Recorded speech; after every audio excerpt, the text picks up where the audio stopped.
Hello दोस्तों एक बार फिर हम आपके लिए इम्पोर्टेंट और टॉप जनरल नॉलेज और करंट अफेयर्स के क्वेश्चंस लाए हैं। मेरी कोशिश ये रहेगी कि आपका एक तो करंट अफेयर्स वाला सेक्शन कंप्लीट हो और दूसरा जो करंट अफेयर्स से रिलेटेड जनरल नॉलेज का पोर्शन हो वो भी आपका कंप्लीट हो जाए। दोस्तों यहाँ पर मैं आपको एक बात ज़रूर कहना चाहूँगा कि अगर आप किसी भी एग्ज़ाम को क्रैक करना चाहते हैं, क्वालिफाई करना चाहते हैं, तो उसके लिए टिट बिट्स पढ़ना काफ़ी नहीं है। आपको मेहनत से दिल लगाकर और बहुत अच्छी तरह से पढ़ना होगा। आज की वीडियो में हम 22 जनवरी तक के टॉप और इम्पोर्टेंट करंट अफेयर्स और जनरल नॉलेज से रिलेटेड पॉइंट्स डिस्कस करने वाले हैं। आई होप कि आपको इन क्वेश्चन से आने वाले एग्जाम में हेल्प ज़रूर मिलेगी। तो दोस्तों स्टार्ट करते हैं आज की ये वीडियो। लेकिन वीडियो को स्टार्ट करने से पहले आपसे रिक्वेस्ट है कि अगर आप हमारे चैनल पे पहली बार आए हैं, अभी तक चैनल को सब्सक्राइब नहीं किया है, तो डेली वीडियोस, अपडेट्स और नोटिफिकेशन पाने के लिए चैनल को आप ज़रूर सब्सक्राइब करें।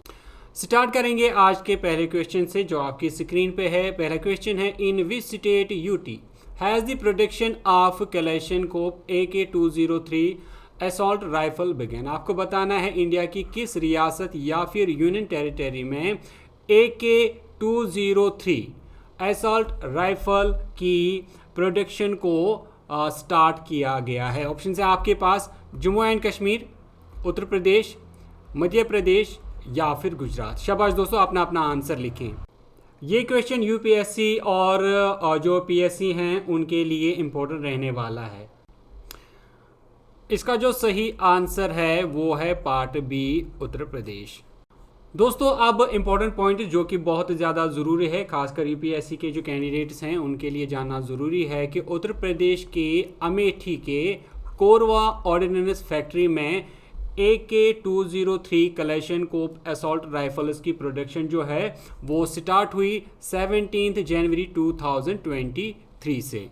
दोस्तों इसकी production Indo Asia rifles private limited जो है वो कर रहा है और ये एक जॉइंट वेंचर रहेगा। दोस्तों इसके अलावा ये भी याद रखें AK-203 को डेवलप किया गया था 2010 के आसपास। दोस्तों इंडियन आर्मी 6,70,000 AK-203 राइफल्स को प्रोड्यूस कर रहा है अपनी एनसास राइफल्स को रिप्लेस करने के लिए और इसके लिए रशिया के साथ एक कॉन्ट्रैक्ट किया गया है। इसमें से 70,000 राइफल जो हैं ये रशिया से परचेज की गई और इनकी डिलीवरी जो है वो जनवरी 2022 में हुई और जो 6 लाख राइफल्स हैं वो इंडिया में अब अमेठी में प्रोड्यूस की जाएंगी। दोस्तों AK की फुल फॉर्म है ऑटोमेट कलेशनकोव और जब हम AK-47 की बात करते हैं तो इन राइफल्स को ओरिजिनली डिज़ाइन किया था मिखाइल कलेशनकोव ने जो कि रशिया के थे। और अगर हम AK-47 की बात करें जो कि AK सीरीज़ की एक फेमस राइफल रही है अभी तक, इस पे सबसे पहले जो है काम स्टार्ट हुआ था 1945 में और इसके बाद 1947 में इसको पहली बार मिलिट्री में प्रेजेंट किया गया और बाद में इसका नाम AK-47 पड़ा क्योंकि साल 1947 में इसको मिलिट्री में प्रेजेंट किया गया। हमारा आज का नेक्स्ट क्वेश्चन है, which film will be screened at the Shanghai cooperation organisation film festival 2023। आपको बताना है इनमें से किस फिल्म को Shanghai cooperation organisation film festival 2023 में स्क्रीन किया जा रहा है। ऑप्शन है आपके पास तुलसीदास जूनियर, कश्मीर फाइल्स, गांधी गोडसे एक युद्ध या फिर पठान। शाबाश दोस्तों, अपना अपना आंसर लिखें। Shanghai cooperation organisation film festival, इसका सही आंसर रहेगा पार्ट बी, तुलसीदास जूनियर। दोस्तों इस फिल्म को डायरेक्ट किया है मिरुदुल महिंद्रा और राइट भी मिरुदुल महिंद्रा ने किया है। इसमें जो कैरेक्टर्स हैं, इसमें मेन कैरेक्टर संजय दत्त है, इसके अलावा राजीव कपूर और दिलीप ताहिल है। दोस्तों ये फिल्म चिल्ड्रन फोकस सेक्शन में स्क्रीन की जा रही है और इस फिल्म ने national award for best feature film in Hindi का अवार्ड जीता जुलाई 2022 में। हमारा आज का नेक्स्ट क्वेश्चन है, where is the first G20 health working group meeting under India G20 presidency taking place. आपको बताना है पहली G20 health working group meeting जो कि इंडिया के G20 प्रेसिडेंसी के अंडर हो रही है, कहाँ पर हो रही है ये मीटिंग। ऑप्शन है आपके पास कल्यामकुलम केरला, त्रिनुवंतनमपुरम केरला, कोझिकोडे केरला या फिर निदुमंगट केरला। शाबाश दोस्तों, अपना अपना आंसर लिखें, कहाँ पर हो रही है ये मीटिंग। इसका सही आंसर रहेगा part B.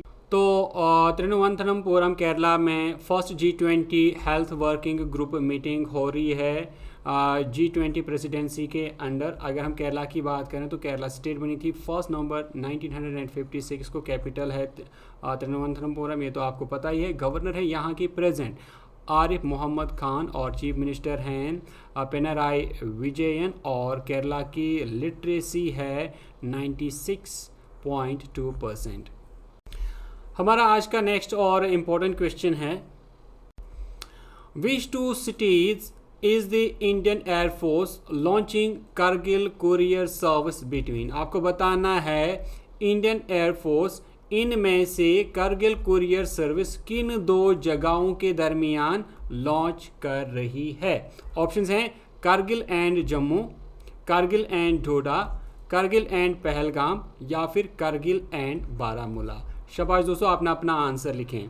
Indian air force courier Kargil courier service launch कर रहा है किन दो जगहों के दरमियान। इसका सही आंसर रहेगा part A Kargil and Jammu. दोस्तों यहाँ पर कुछ इंपॉर्टेंट पॉइंट्स और आपको याद रखने होंगे इस कुरियर सर्विस से रिलेटेड। श्रीनगर और कारगिल के दरमियान में भी ये सर्विस जो है वो स्टार्ट हो रही है और कारगिल और श्रीनगर के दरमियान ये कुरियर सर्विस मंडे और वेडनेसडे को होगी और इसी तरह कारगिल और जम्मू के दरमियान में ये ट्यूसडे और थर्सडे को ये सर्विस जो है प्रोवाइड की जाएगी इंडियन एयरफोर्स की तरफ से। दोस्तों अब हम इंडियन एयरफोर्स के बारे में कुछ इंपॉर्टेंट बातें जानेंगे। दोस्तों इंडियन एयरफोर्स को असल में इस्टेब्लिश किया गया था 8 अक्टूबर 1932 को। तब इसका नाम यानी इंडियन एयरफोर्स का नाम था रॉयल एयर फोर्स और दोस्तों इसके बाद इसका नाम इंडियन एयरफोर्स रखा गया 26 जनवरी 1950 को। दोस्तों इंडियन एयरफोर्स का हेडक्वार्टर न्यू दिल्ली में है। इंडियन एयरफोर्स के प्रेजेंट कमांडर इन चीफ हैं द्रौपदी मुर्मू। यहाँ पर आप ये पॉइंट भी याद रखें कि जो इंडियन एयरफोर्स है इसका कमांडर इन चीफ हमेशा प्रेसिडेंट ऑफ इंडिया होता है। इसके अलावा याद रखें चीफ ऑफ डिफेंस स्टाफ हैं जनरल अनिल चौहान और चीफ ऑफ एयर स्टाफ हैं air chief marshal Vivek Ram Chaudhari. हमारा नेक्स्ट क्वेश्चन है, what was the profession of Nilamani Phukan who passed away recently. आपको बताना है नीलमणि फुकन जिसका हाल ही में इंतकाल हो गया, डेथ हो गई, उनका प्रोफेशन क्या था। ऑप्शंस सिंगर, म्यूजिशियन, पोइट या फिर राइटर। शाबाश दोस्तों, अपना अपना आंसर लिखें। इसका सही आंसर रहेगा पार्ट सी। नीलमणि फुकन जो हैं वो एक असमीज रिनाउंड पोइट थी। हमारा आज का नेक्स्ट और इम्पोर्टेंट क्वेश्चन है खासकर यूपीएससी वालों के लिए, India Bangladesh friendship pipeline start supplying diesel to Bangladesh, the agreement was signed in which year. आपको बताना है इंडिया बांग्लादेश फ्रेंडशिप पाइपलाइन जो है ये बांग्लादेश को डीजल सप्लाई कर रहा है। आपको बताना है इंडिया बांग्लादेश फ्रेंडशिप पाइपलाइन के लिए एग्रीमेंट किस साल जो है साइन किया गया था। ऑप्शंस हैं 2015, 2016, 2017 या फिर 2018। बहुत ही इंपॉर्टेंट क्वेश्चन है, अपना अपना आंसर लिखें। इंडिया बांग्लादेश फ्रेंडशिप पाइपलाइन, इसका जो सही आंसर रहेगा वो है पार्ट डी 2018। दोस्तों इस पाइपलाइन से रिलेटेड इंपॉर्टेंट पॉइंट्स, ये पाइपलाइन वेस्ट बंगाल में सिलीगुड़ी और बांग्लादेश में परबतीपुर जो कि दिनाजपुर में आता है, दिनाजपुर डिस्ट्रिक्ट में आता है बांग्लादेश के, इन दोनों को ये आपस में मिलाएगी और ये जून 2023 से बांग्लादेश को डीजल सप्लाई कर रही है। दोस्तों ये पाइपलाइन 131.5 किलोमीटर लंबी है, जिसमें से 126.5 किलोमीटर ये बांग्लादेश में आती है और 5 किलोमीटर ये इंडिया में आती है।